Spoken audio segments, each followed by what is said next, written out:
Olá, boa noite a todos. Sejam bem-vindos em nova live do Instituto dos Advogados do Rio Grande do Sul. Sou a jornalista Terezinha Tarcitano, assessora de imprensa do IARGS. E a diretoria do Instituto dos Advogados do Rio Grande do Sul, por meio de sua presidente, Sulamita Santos Cabral, saúda todos os participantes desta live. Hoje, em especial, ao Dr. Davi Medina, que vai abordar o tema recomendação do CNJ, audiências, movimentação processual e prisão cautelar. A diretoria do IARGS agradece também a diretora do Departamento de Integração, Ana Amélia Prati, que juntamente comigo está fazendo a transmissão das lives pelo perfil do IARGS aqui no Instagram. Lembro que o site, o blog, as redes sociais e o canal do YouTube estão sendo constantemente atualizados, com uma variada programação online.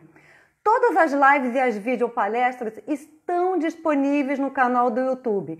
Para acessar, basta pesquisar pelo nome Instituto dos Advogados do Rio Grande do Sul ou IARGS. O nosso convidado de hoje é o Dr. Davi Medina, que vai ter a sua estreia hoje aqui às lives do IARGS. Aguardando aqui a conexão do Dr. Davi Medina.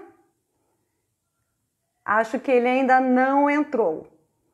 Bem, mas então eu vou falar um pouquinho da plataforma online do IARGS. Agradecemos a todos pelos acessos às redes sociais que estão aumentando significativamente a cada dia.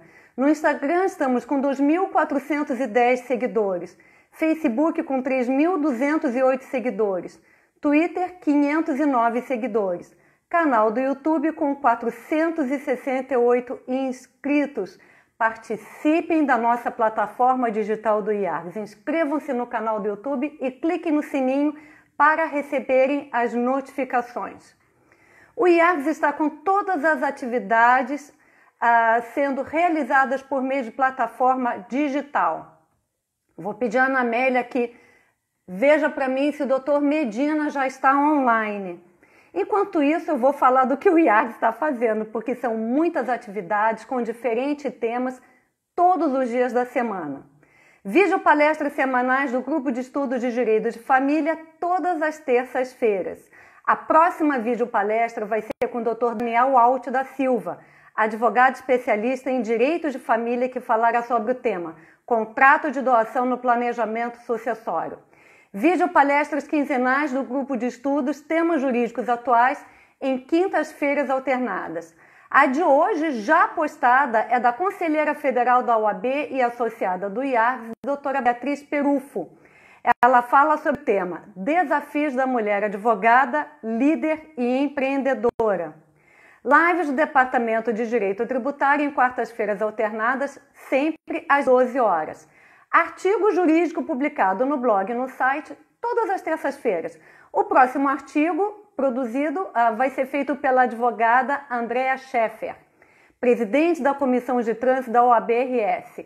Ela vai abordar o tema Visual Law e Direito de Trânsito. As lives mediadas por mim e pela colega Ana Amélia Prati todas as terças e quintas-feiras às 20 horas no perfil do IARGS aqui no Instagram. Dr. Medina está me perguntando aqui se a gente já vai começar e eu dizendo para ele que já estamos ao vivo, aguardando por ele. Então, só mais um momentinho, esperando aqui o Dr. Davi Medina se conectar. Doutora Sulamita Santos Cabral já está aqui conosco, ao vivo. Aguardando só mais um pouquinho. Lembro que essa live e todas as videopalestras estão sendo postadas no nosso canal do YouTube. Para acessar, basta colocar Instituto dos Advogados do Rio Grande do Sul ou IARGS. Já chamando aqui o Dr. Davi Medina.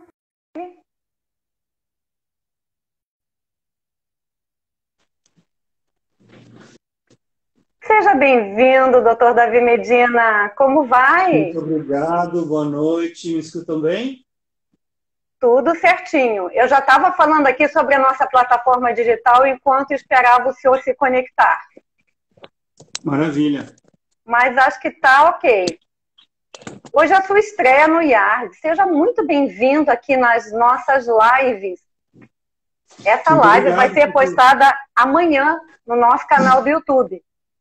Pois não, doutor? Fico feliz de poder reencontrar o pessoal apesar de virtualmente, um dos problemas da pandemia é que a gente fica com muita saudade, né, das pessoas que a gente costuma ver, os nossos almoços ali mensais. Que saudades, Mas né? assim a gente mata um pouquinho a saudade, pelo menos. Mata um pouquinho, mas chegaremos lá. Ano que vem, acho que estaremos todos juntos novamente. Doutor Davi Medina, ele vai falar sobre o impacto da pandemia no sistema prisional. Vou ler o seu mini currículo. Doutor Davi Medina é promotor de justiça, ex-presidente da Fundação Escola Superior do Ministério Público, mestre em Direito, professor da FMP e da Unisc, autor de livros jurídicos e de alta ajuda, advogado. Os tópicos que vão ser abordados hoje pelo Dr. Davi Medina são a recomendação do CNJ, prisão cautelar, audiências e movimentação processual. Dr. Davi Medina, mais uma vez, seja muito bem-vindo. Muito obrigado. Mais uma vez eu quero agradecer esse convite muito gentil do IARGS para que a gente possa compartilhar um pouco nesse momento, né, de isolamento social, pelo menos a gente tentar se conectar de alguma forma. E vocês se me escutam bem, se me veem bem, está tudo certo? Maravilhoso, maravilhoso, Muito perfeito. Bem. Eu quero começar saudando, então, a nossa presidente, Sulamita Cabral, dizer que estou com muita saudade da sua energia, da sua presença sempre marcante. Ela está nos assistindo. Fico muito feliz de poder estar agora participando do IARGS, ainda que não seja no evento presencial, mas poder contribuir com essa instituição tão importante para o Rio Grande do Sul, para o Brasil, e tão bem presidida pela doutora Sulamita. Minha saudação, doutora Sulamita, minha saudação a toda a diretoria do IARGS, que com certeza estão aí trabalhando para que o IARGS se mantenha com essa força perante o meio jurídico do nosso Estado, apesar de toda essa dificuldade que estamos enfrentando no meio dessa pandemia. Então, minha saudação à diretoria do IARGS, na pessoa da doutora Sulamita Cabral, nossa presidente, minha saudação a todos os colegas de instituto. É uma honra para mim poder estar aqui fazendo uma live. E eu gostaria de dizer que essa é uma live em causa própria. Queria, antes de mais nada, deixar claro isso. Por que em causa própria? Porque eu acho que é um momento de compartilhar as dificuldades que esta pandemia está trazendo para os profissionais, para as pessoas que atuam junto ao Poder Judiciário do Rio Grande do Sul, os desafios que estamos enfrentando. Para mim, particularmente, tem sido bastante difícil. Eu fiquei algum tempo afastado aí da atividade né, da atividade processual, em função de estar presidindo a faculdade, Fundação Escola Superior do Ministério Público.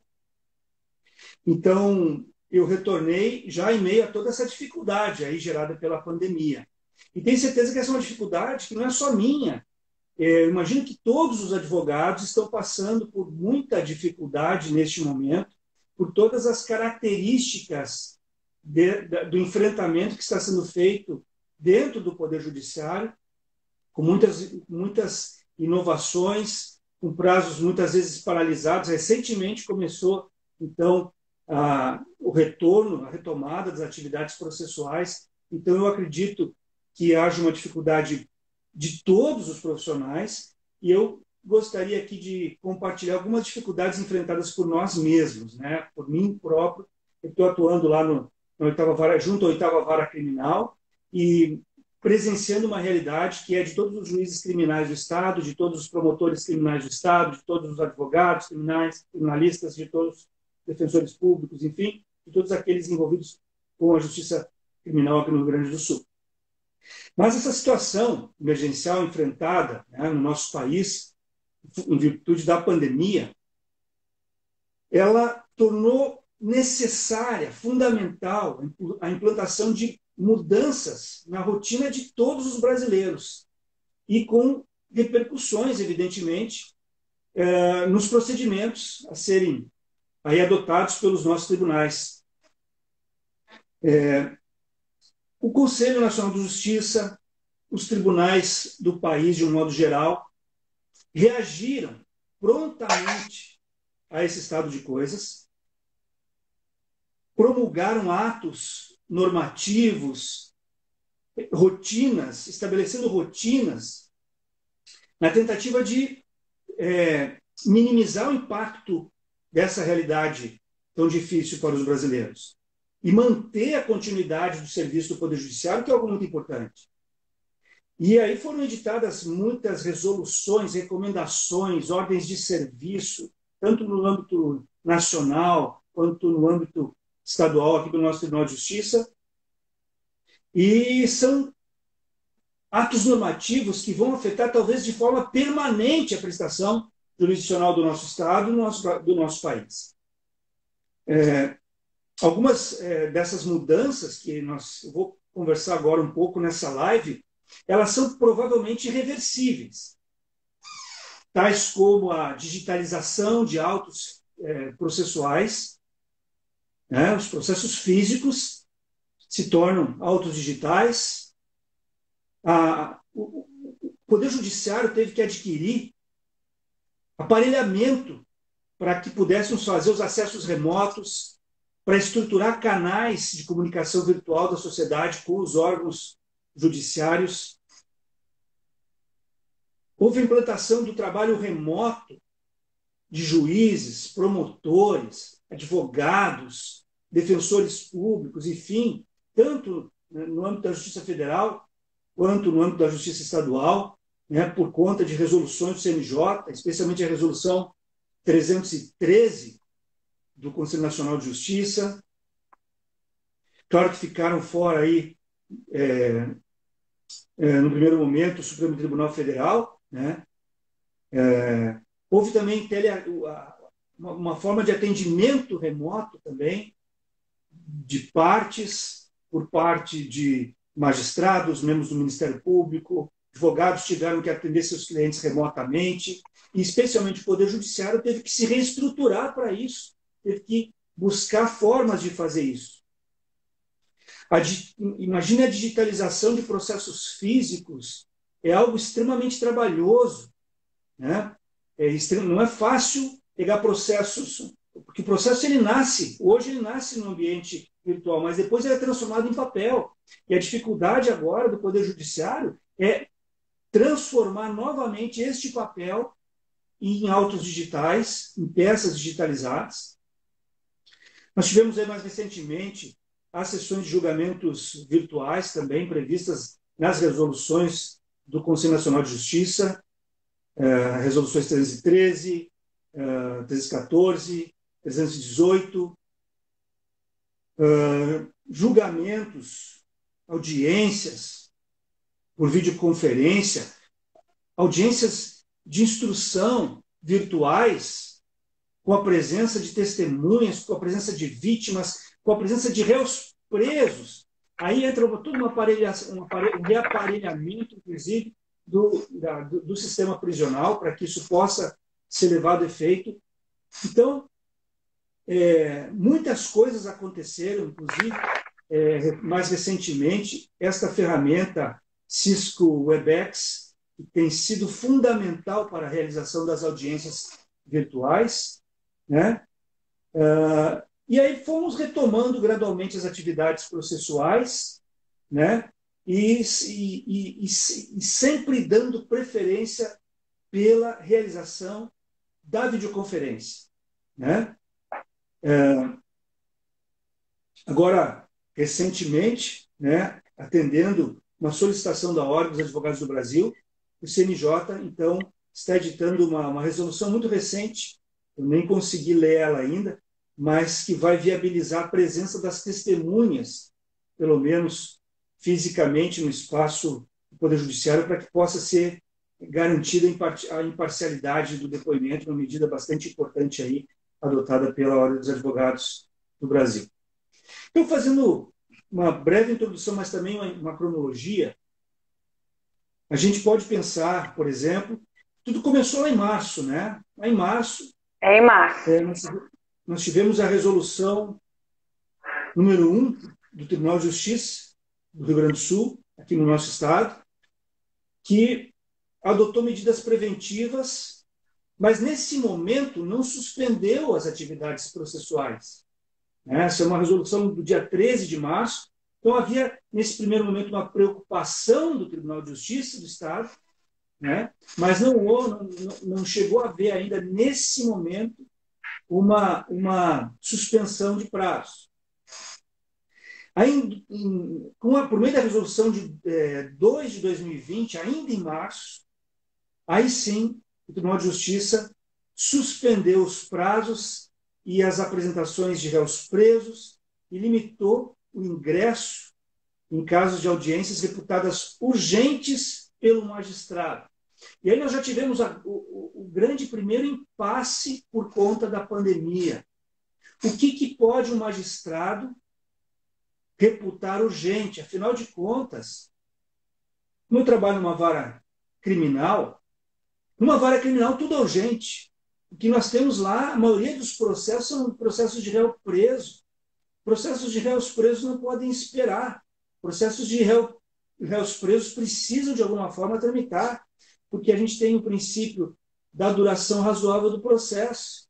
Não sei o que vocês que estão aí assistindo pensam disso, mas a grande verdade é que é um grande prejuízo a partir do momento em que um processo com réu preso simplesmente para de tramitar. Então, nós tivemos aí, já lá no comecinho do problema da pandemia, já o primeiro desafio, né? O que fazer com relação aos processos de réus presos, que são processos urgentes. A resolução 3 de 2020, ela suspendeu os prazos, primeiramente de 19 de março até o dia 19 de abril, aqui no nosso estado, né? E implantou o regime de atendimento de urgência apenas. E, em nível nacional, a resolução 313, ela uniformizou o regime de plantão judiciário em todo o Brasil e regulamentou as matérias que deveriam tramitar, especialmente cautelares. Mas vejam só, essa resolução ela não incluiu a tramitação de processos com réus presos.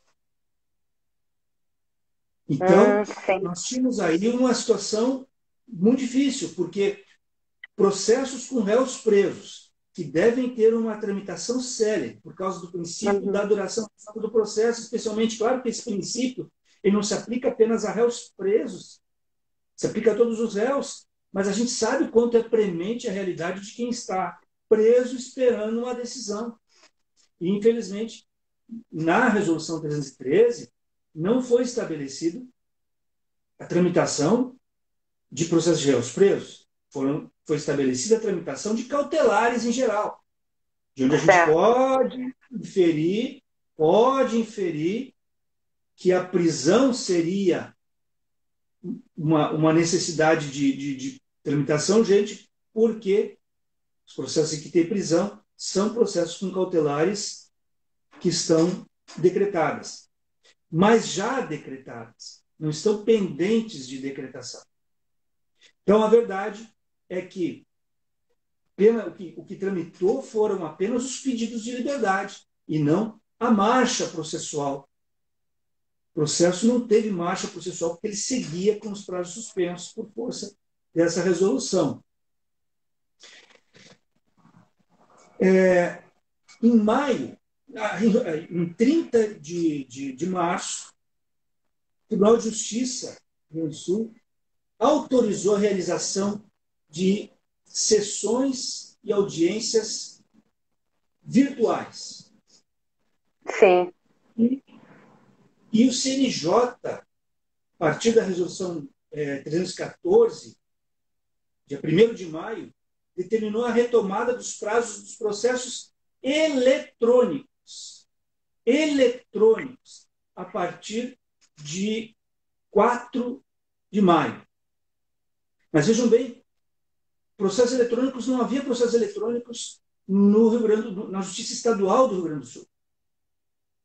A Justiça Federal há muito tempo trabalha com processo eletrônico, mas a Justiça Estadual não tinha processo eletrônico. Então, essa determinação de tramitação feita pelo CNJ dos processos eletrônicos não pôde ser implantada na Justiça Estadual por conta dessa dificuldade. Já a resolução número 8 do nosso tribunal prorrogou o sistema diferenciado de atendimento de urgência até 31 de maio, manteve a fluência dos prazos processuais exclusivamente nos processos eletrônicos. E continuávamos com o problema. Na área criminal, não tínhamos processo eletrônico, portanto, processo eletrônico, processo mesmo de réus presos, continuava com prazo suspenso.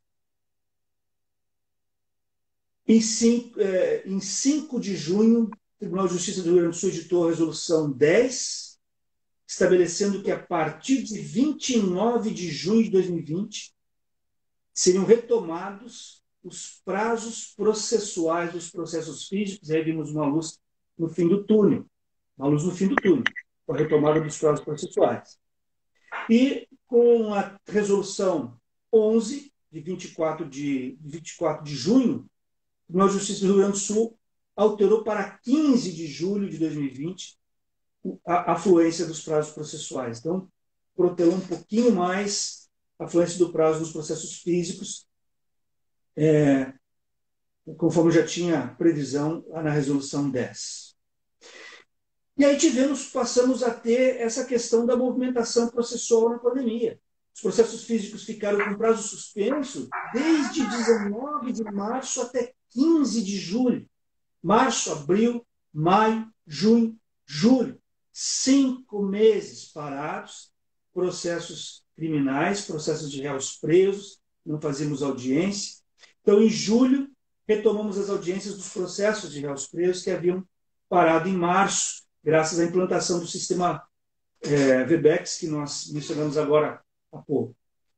Durante esse período, apenas os pedidos de liberdade e medidas cautelares da investigação foram atendidos. Então, de 19 de março até 15 de julho, apenas pedidos urgentes, como pedidos de liberdade, outras cautelares, que foram analisadas pelos juízes criminais.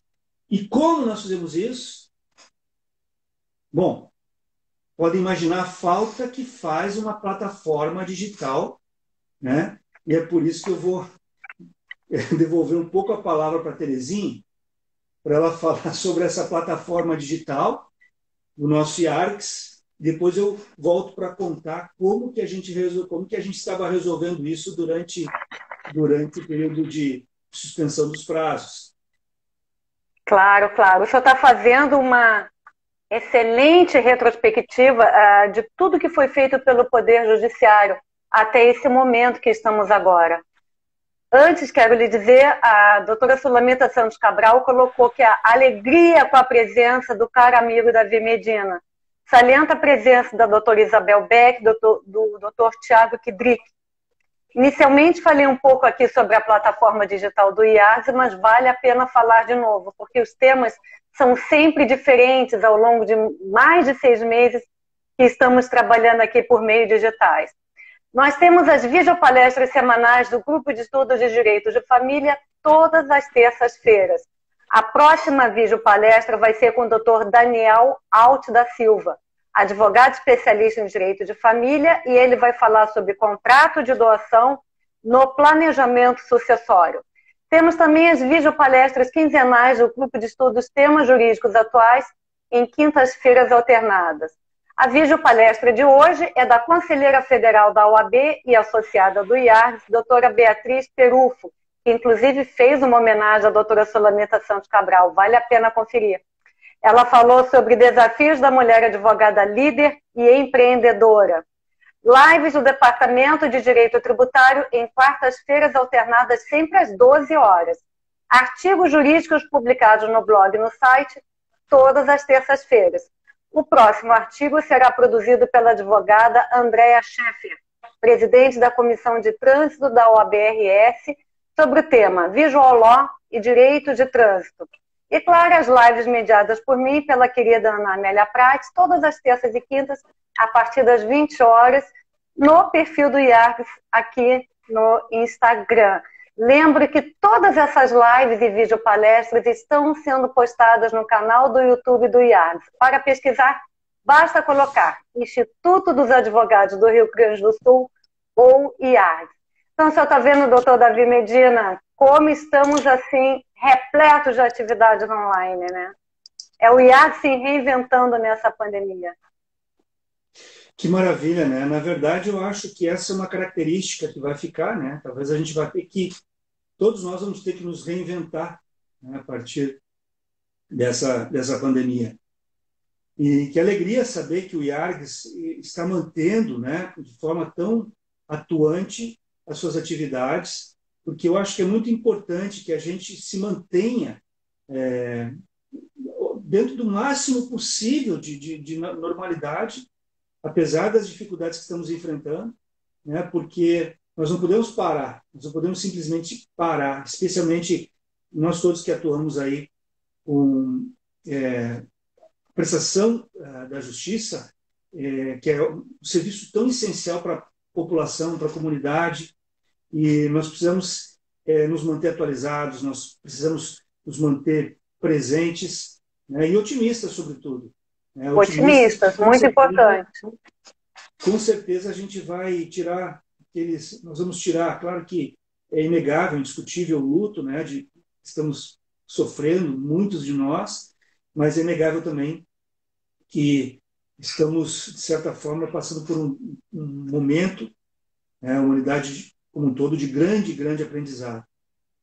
Eu vinha dizendo antes que a gente, então, depois dessa breve retrospectiva, nós tivemos aí, então, um período de estagnação processual em que os prazos ficaram suspensos a partir do dia 19 de março, passando a fluir só a partir de 15 de julho de 2020.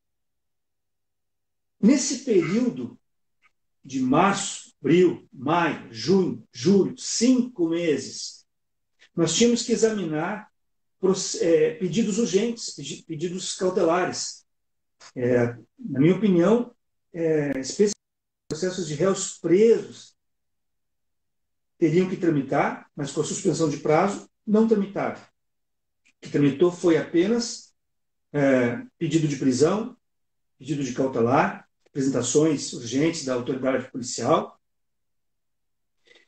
E como que nós trabalhamos nesse período?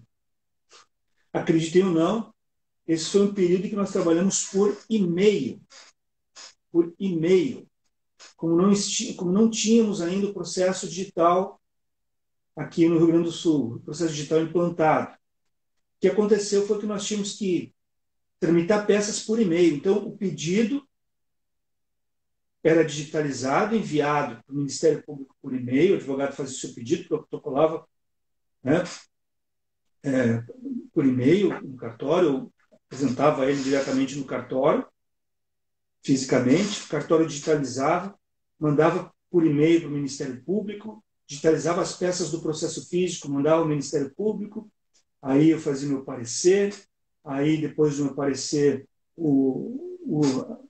a juíza fazia a decisão, e assim nós trabalhamos durante 5 meses.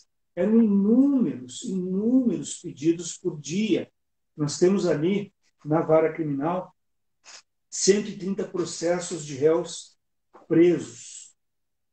Então, eram inúmeros pedidos por dia, muitos desses processos são 2, são 3, 4 réus no mesmo processo. Então, nós tínhamos inúmeros pedidos desse por dia, todos eles tramitando por e-mail durante esse período. Então, eu experimentei, e por isso disse uma live em causa própria, mas não tenho vergonha aqui de compartilhar com os amigos, uma grande dificuldade. E quando, uns anos atrás, quando me despedi ali da atividade operacional no Ministério Público para assumir a presidência da Fundação Escola do Ministério Público, os processos era muito simples. Eu chegava no gabinete, tinha lá minha pilha de processos, né? A gente examinava os processos ou examinava as minutas feitas pelos assessores, ia para a audiência com o processo muitas vezes embaixo do braço, com uma cópia do processo embaixo do braço, chegava na audiência, tinha o processo físico. E no meu retorno, a gente percebe assim que, claro, por conta da pandemia, a gente teve toda essa dificuldade, né, de tratar especialmente essa questão. Eu nunca imaginei que nós fôssemos tramitar pedidos importantes, pedidos de liberdade, né, por e-mail. E nós fizemos isso justamente para poder dar alguma celeridade a esses pedidos que são tão importantes, né? E aí, em meio a tudo isso, nós tínhamos que observar uma recomendação do Conselho Nacional de Justiça, que inclusive fiz questão de trazer aqui nessa live. Eu não sei se todos conhecem, mas certamente os colegas aí de artes que atuam na área criminal conhecem, né? Que é a recomendação 62 do CNJ. E essa recomendação ela tem aspectos muito importantes em relação aos presos, né? Ela foi editada em 17 de março de 2020, veja bem, antes mesmo da suspensão dos prazos, o Conselho Nacional de Justiça já se preocupou com os impactos da pandemia em relação a quem estava segregado, quem estava no sistema prisional. Então, o artigo 4º dessa resolução, ela recomendou aos magistrados que estão atuando no processo de conhecimento, com vistas à redução dos riscos epidemiológicos e em observância ao contexto local de disseminação do vírus, ou seja, o contexto de cada estado, de cada comunidade, né, que fosse, então, observadas alguns cuidados, algumas premissas em relação aos réus presos. Uma das primeiras coisas que o CNJ recomendou que se fizesse, e nós fizemos, foi a reavaliação das prisões cautelares, né? Nos termos do artigo 316 do Código de Processo Penal, com prioridade a mulheres gestantes, lactantes, mães, responsáveis por crianças, ou por pessoas com deficiência também, idosos, e pessoas que se enquadrem no grupo de risco. Então, na 8ª Vara Criminal, foi feito um levantamento de pessoas que tivessem numa dessas condições, né, de gestante, lactante, mães, né, de pessoas, crianças até 12 anos, pessoas com deficiência, ou de pessoas cuidadoras, né, de pessoas com deficiência, idosos também que estivessem segregados, pessoas com deficiência, enfim, e que se enquadrassem no grupo de risco, então deveriam ter prioridade nesse reexame da sua prisão. Tá?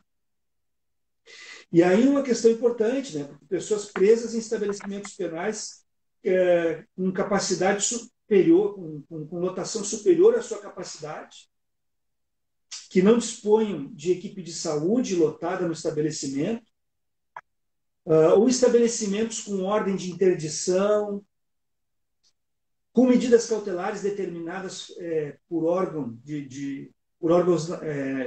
internacionais, não é o caso aqui do nosso Estado, ou estabelecimentos prisionais, né, que favoreçam a propagação do novo coronavírus. E aí uma outra dificuldade, né? Por quê?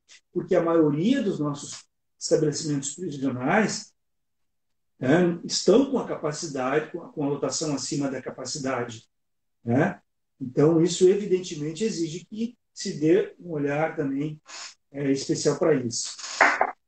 E prisões preventivas que tenham excedido o prazo de 90 dias, né, ou relacionados a crimes praticados sem violência ou grave ameaça à pessoa.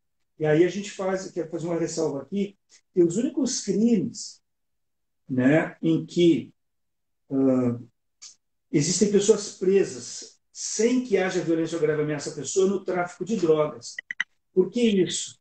Porque no caso de tráfico de drogas, nós temos uma situação muito dramática, né? Porque embora o tipo penal do tráfico de drogas não contenha no seu tipo, né, dentro da sua descrição, a violência ou grave ameaça, não acontece no roubo, não acontece no estupro.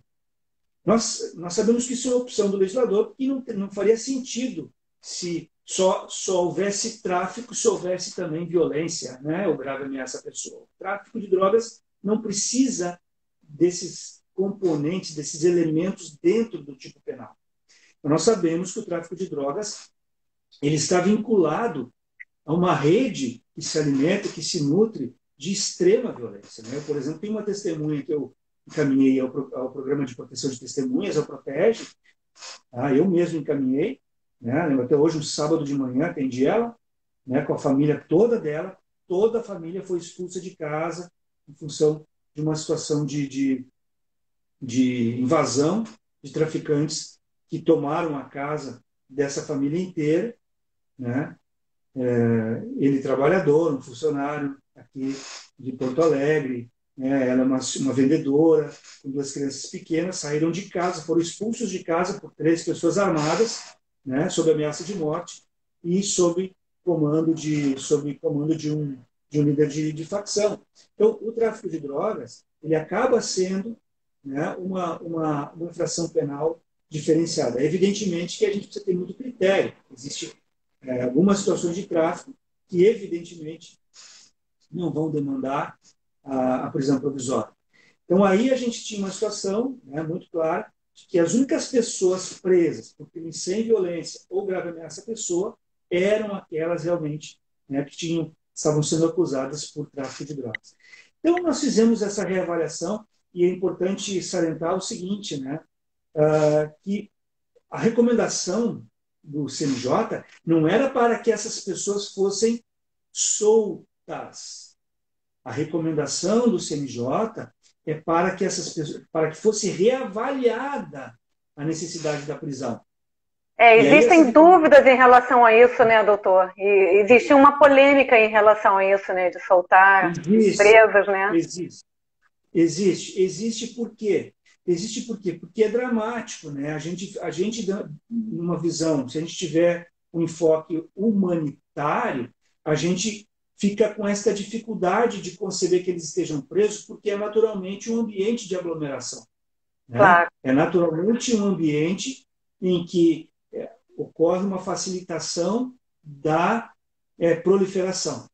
Né? E aí o próprio CNJ, quando ele vai se referir a novas prisões, ele recomenda a máxima excepcionalidade de novas ordens de prisão preventiva, observando-se o protocolo das autoridades sanitárias. Esse mesmo artigo 4º recomenda a máxima excepcionalidade, que eu acho algo tanto quanto redundante, porque a gente já deve, em qualquer processo, usar a prisão preventiva como algo excepcional, né? Dentro de uma máxima excepcionalidade mesmo. E aí a gente acaba, né, por uma questão aí de dever de ofício, muitas vezes pedindo prisão preventiva de pessoas assim, tem muitos antecedentes, praticou crime com violência ou com grave ameaça, roubos, né? Tem antecedentes criminais, e aí a gente, vislumbrando o risco de liberdade, são as situações que a gente acaba pedindo a prisão preventiva, e muitas dessas situações, né, o Poder Judiciário defere. Mas aí, dentro dessa situação, veja bem, nós temos na 8ª Vara Criminal aproximadamente 130 processos de réus presos. Né? Imagine a quantidade de pedidos que foram protocolados com base nessa recomendação. Além da nossa atuação de ofício, né? Muitos pedidos que foram feitos, e a gente tem que tramitar isso rapidamente. Né? Rapidamente e por e-mail, né? Como eu falei. Né? Para poder trabalhar de uma forma mais técnica possível, porque é um grande dilema. Né? A gente está percebendo que tem pessoas aglomeradas no estabelecimento penal, mas também a gente está percebendo que o crime está acontecendo, que estão ali, do ponto de vista legal, presentes os requisitos legais da prisão preventiva. Né? Aí a gente, então, para poder trabalhar de uma forma mais técnica possível, mas também sem perder essa visão humanitária, que eu acho que é importante, especialmente no momento em que a humanidade precisa cada vez mais de uma visão, né, mais humanitária mesmo, né? E evitar que houvesse também uma liberação generalizada, porque eu acho que isso também poderia claramente, né, fazer mal para a sociedade de alguma forma. Então, nós buscamos, junto ao CREMERS, o Ministério Público obteve, junto ao CREMERS, um parecer, né, de especialistas que recomendava justamente este parecer, eu tenho aqui a cópia dele, posso disponibilizar, recomendava justamente que os presos fossem mantidos no sistema prisional. Por quê? Porque dentro do sistema prisional, em havendo equipe de saúde no sistema prisional, eles podem ser monitorados constantemente, coisa que no serviço de saúde, o sistema de saúde externo ao sistema prisional não tem condições de fazer, porque o sistema de saúde externo estava conseguindo atender apenas casos mais urgentes.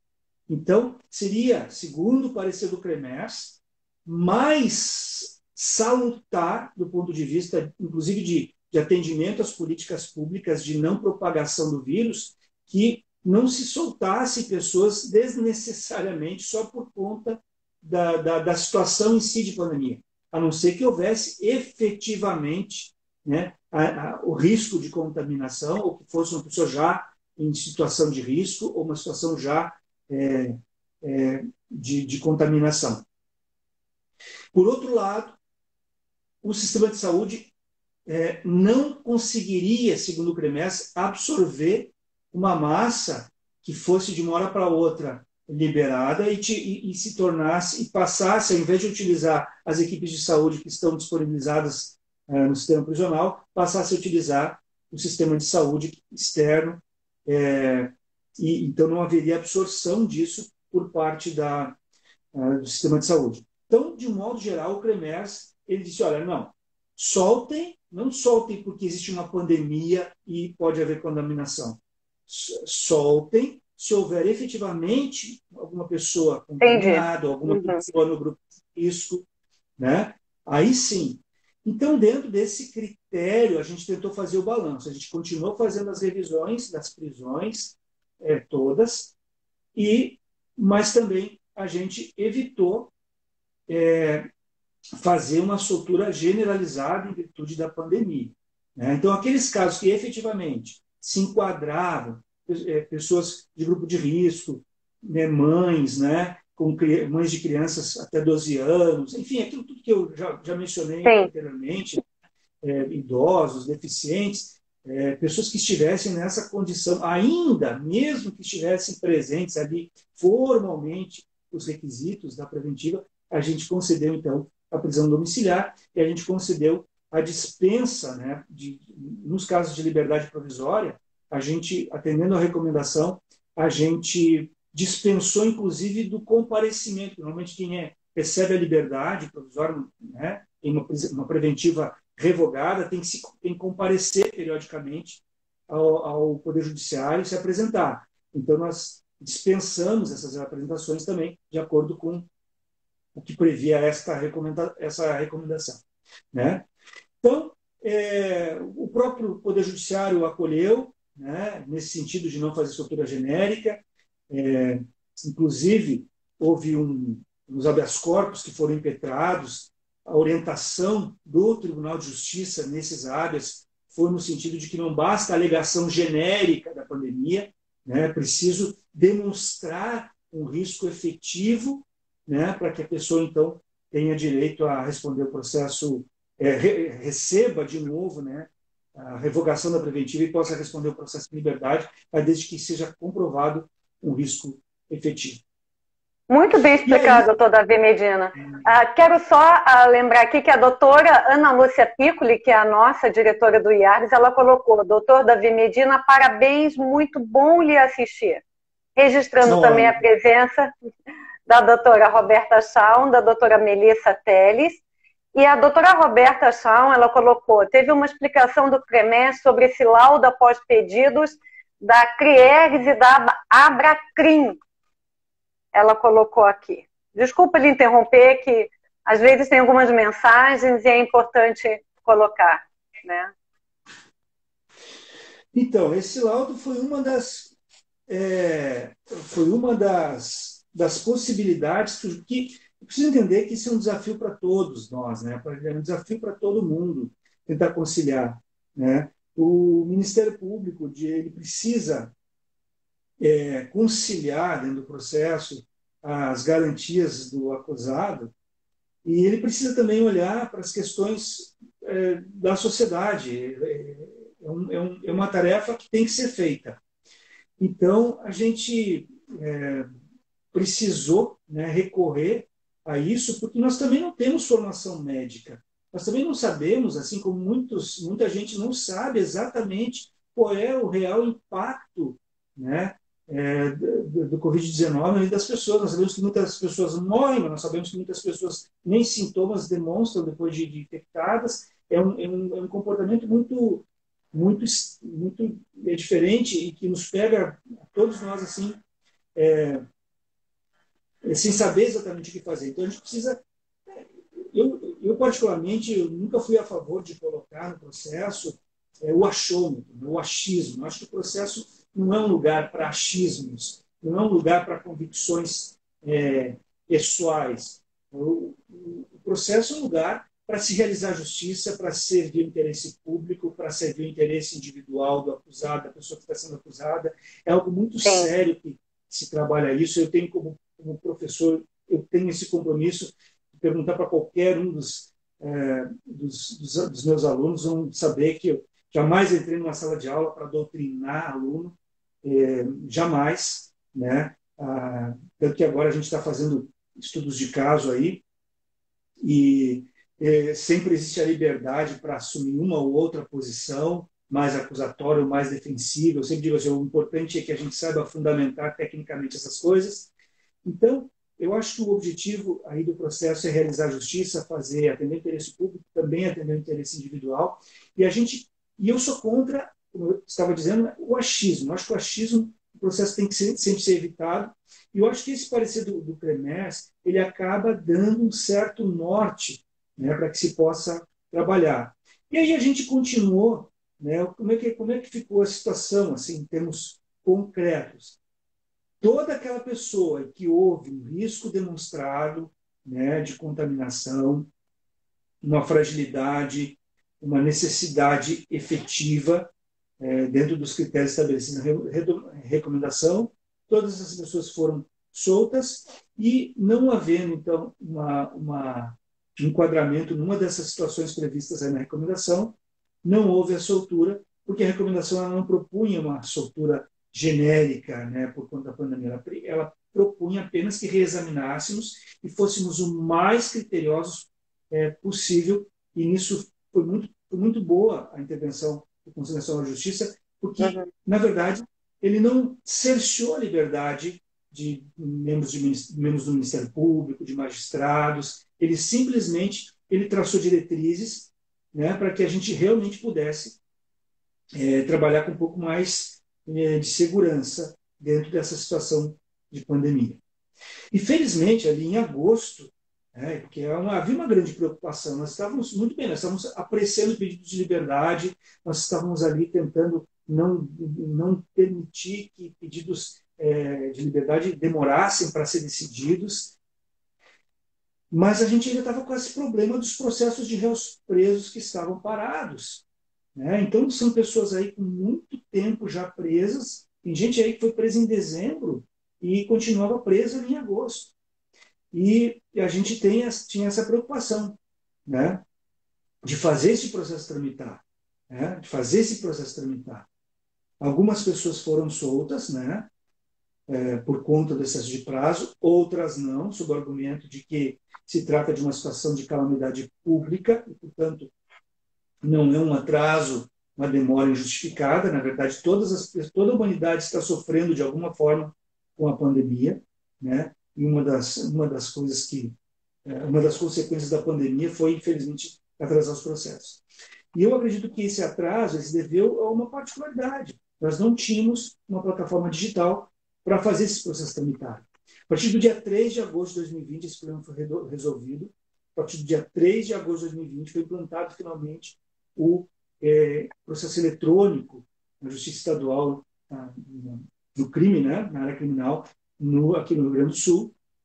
Em agosto, nós já retomamos as audiências de instrução e julgamento por meio do sistema Webex, que é um sistema muito eficiente. Começamos a utilizar o EPROC, é verdade que eu estou apanhando bastante, é muito novo, né? Muita coisa nova para aprender, mas eu acho que a gente, como eu digo sempre, minha mente é poderosa, nossa mente é poderosa, né?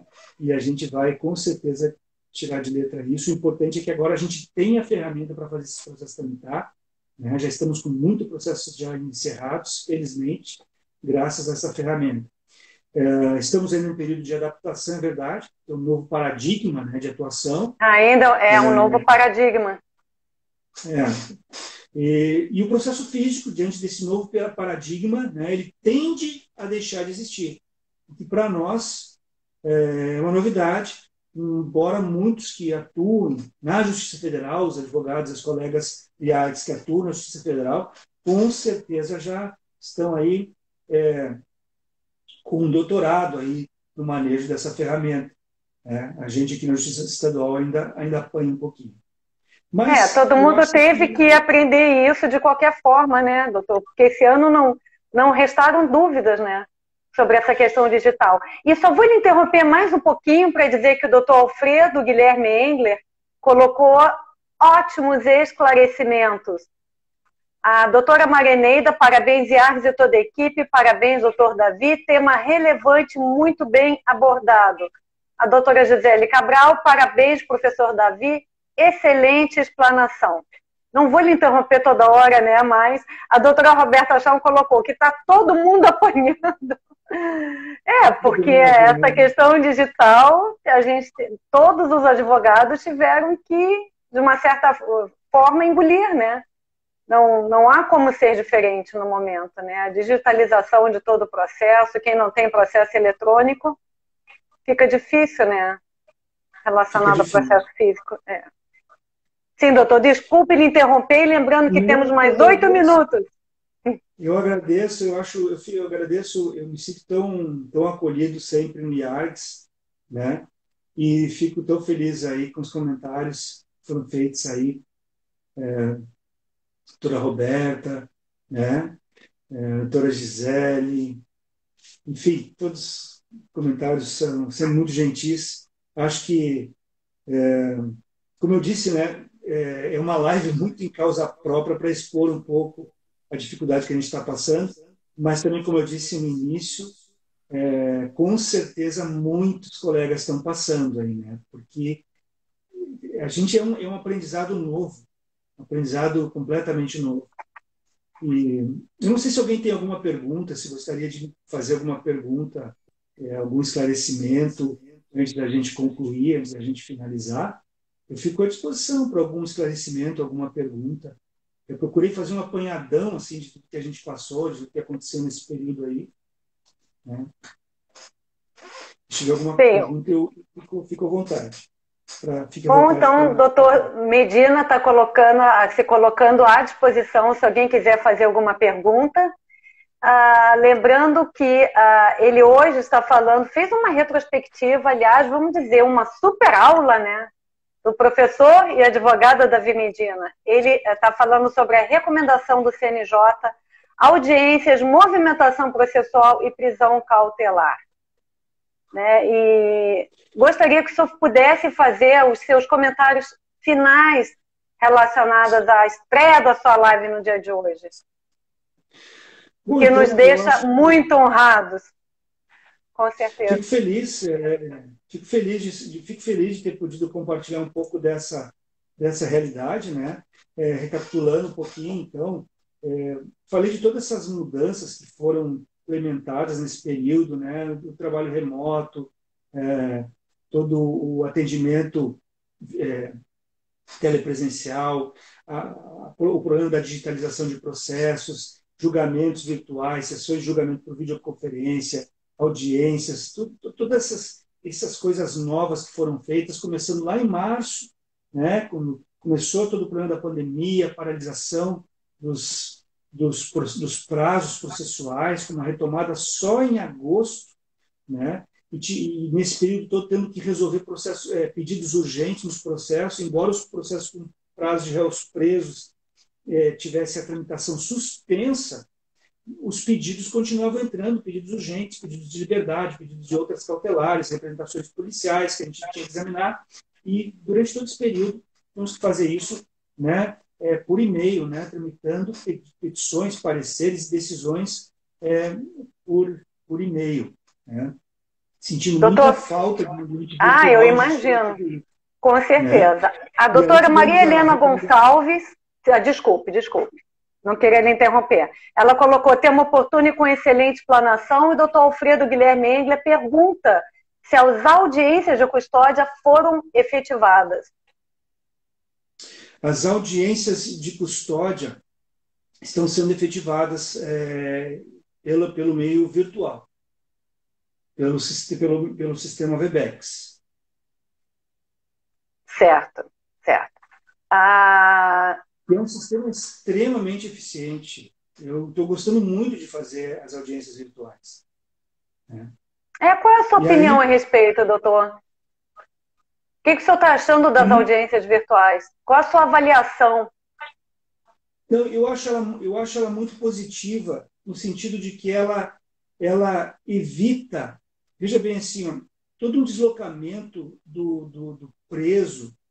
Eu acho o deslocamento do preso uma coisa bastante trabalhosa, né? Especialmente em relação aos presos, eu acho o deslocamento uma coisa muito trabalhosa. Então, eu acho que, especialmente em relação aos presos, a videoconferência eu acho algo maravilhoso. Nós temos feito as videoconferências com os presos, preservado o direito de entrevistar-se com o advogado antes da audiência, antes do seu interrogatório. Há uma situação muito positiva que, às vezes, os réus eram retirados da sala por conta do medo das testemunhas. O que está acontecendo agora? Simplesmente a testemunha não aparece, fica só o áudio dela e o réu acusado pode acompanhar o depoimento da testemunha, o que muitas vezes ele não podia antes, por causa do direito, né, da testemunha de não se sentir constrangida, com medo, etc. Então, isso tem sido algo muito positivo, inclusive para o próprio acusado, né? Então, eu acho que tem vários ganhos aí. Evidentemente, eu acho que nós precisamos ainda de um amadurecimento em relação a isso. Porque, às vezes, a testemunha ela tem uma dificuldade de se conectar, com certeza, tem uma dificuldade de lidar com o sistema, mas eu acho que isso é algo que vai sendo aperfeiçoado, nós próprios vamos ter que vencer essa dificuldade, né? Como a gente com certeza, doutor. Sim. É que temos 2 minutinhos, eu quero só colocar aqui que a doutora Sulamita Santos Cabral, ela disse, importante apresentação sobre tema tão relevante. Nós, da comunidade jurídica, agradecemos. E antes que termine, eu quero lembrar que a live da próxima terça-feira será com o desembargador Marco Aurélio Moreira de Oliveira.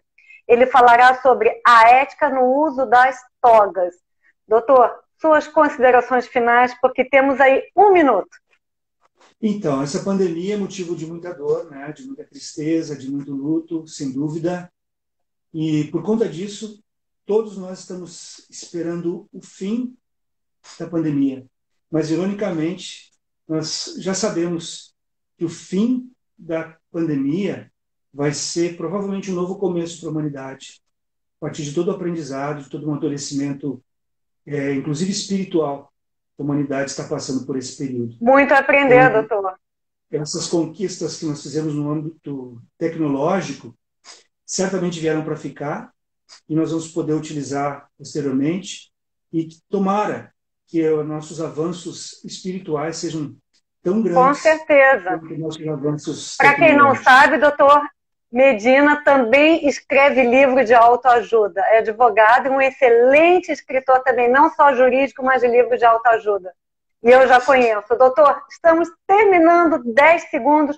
Muito obrigada, em nome da doutora Sulamita Santos Cabral, o nosso muito obrigada. Baita aula que o senhor deu hoje aqui. Até uma próxima.